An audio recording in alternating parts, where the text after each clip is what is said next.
think all of our businesses are going to report good results. And over time, as businesses report, we don't think any of our businesses are undervalued. We think are overvalued. We think the opposite. We think they're undervalued. Undervalued companies reporting good results. Stocks should do well, absent some, overarching macro or market development. So I never make short-term stock market predictions because I think it's a really difficult thing to do, and the probability of getting it wrong, I think, is high. I think all of our businesses are going to report good results. And does that mean the stocks will go up? I can't speak to the next short period of time, but over time, as businesses report, the value of a business, the present value of the cash generates over its life. A quarter report of strong earnings and cash flows and growth over a previous period is suggestive of growth in the intrinsic value of the business. And we don't think any of our businesses are undervalued. We think are overvalued. We think the opposite. We think they're undervalued. So undervalued companies reporting good results. Stocks should do well, absent some, overarching macro or market development. Again, I speak over time. And the other thing I would point out is Pershing Square Holdings is trading at about one of the widest discounts to net asset value it's traded at historically. It's approaching it's 28, 29% discount to NAV. And I find that just a remarkable, I don't know of other stocks like that, right? We own some of the highest quality businesses in the world. And you can buy them at almost a 30% discount for the price you see it on the screen by buying it through us. That seems anomalous to me. So I would think that discount's going to narrow. And that is something that can happen on a shorter term basis because, so for example, if we find a new investment for the capital that we've raised in this bond offering, and we announce a new investment that's interesting, that should remind people of the opportunity to earn incremental returns on that capital. I don't know, we've had another, I think, relatively strong year this year after a couple of extraordinary years. And I think Universal itself, while the stock's up nicely, maybe a third from the price we paid just when we closed on the shares a month ago, it's trading at about the same multiple as Warner Music, which is a controlled company, a more levered company, a number 3 player in the industry. Universal's grown operating income at 21% per annum for the last 4 years. Warner about half that. We've got the best management team in the industry. We've got the most market share. So I think the market has yet to give Universal an appropriate premium. And that's one of our biggest holdings. And I think, again, that just takes time. So I think the biggest opportunity for value creation at Pershing Square Holdings is the discount narrowing. It's just too wide here. Well, a couple of things that investors are worried about. They're worried about valuations, but you've just addressed that regarding your own portfolio. I mean, they're also worried about supply chain issues, which are causing problems globally.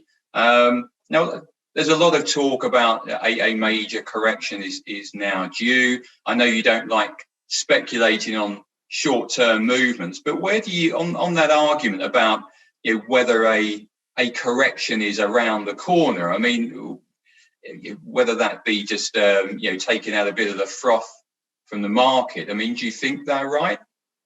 Again, I really can't speak to the short term in terms of what the stock market's going to do.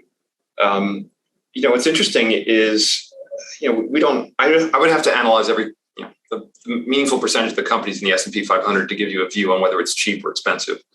There is a lot of speculative stuff going on. I think fundamentally Bitcoin is a speculative instrument. It's trading, I think, at the all-time highs. You see a lot of speculative stuff going on in a much broader group of cryptocurrencies. All of that being said, I think there are some real cryptocurrencies that are associated with what they call projects or business models that can justify fundamental value for a currency. So I think there's really interesting stuff going on in technology with cryptocurrencies.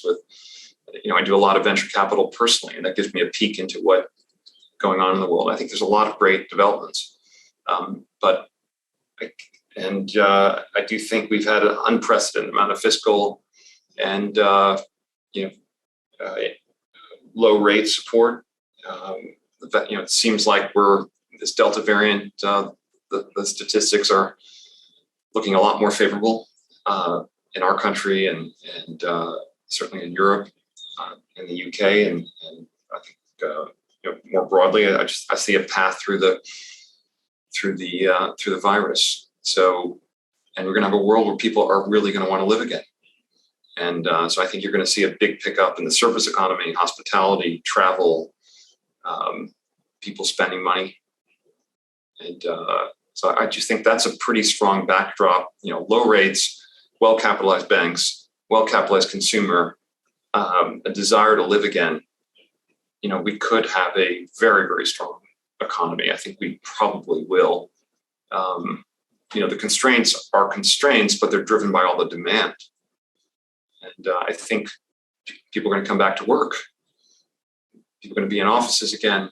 So I'm generally bullish on the economy, and I'm more bearish on rates.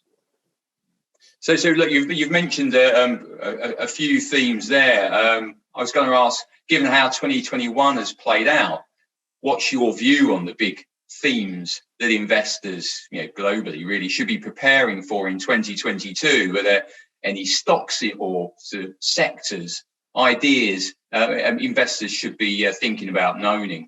Look, I think the world's an uncertain place, and we're not traders at all, right? We're looking to own things that the stock market closed for a decade. We're happy to own it. That's certainly true for Universal and our other companies in the portfolio, but we own these super durable, robust businesses because I have no idea what the world's going to look like in 6 or 12 months, or I have a pretty good idea, a view of what things are going to be, but they may not be that way. So you want to own businesses that have pricing power if, inflation turns to be a lot more durable than temporary. I think inflation expectation has changed fundamentally. That's also a driver of inflation. So I think we're going to see inflation. I think that is going to be I think there's going to be a more likelihood of stock market divergence. Some companies doing very, very well. Some companies doing very, very poorly.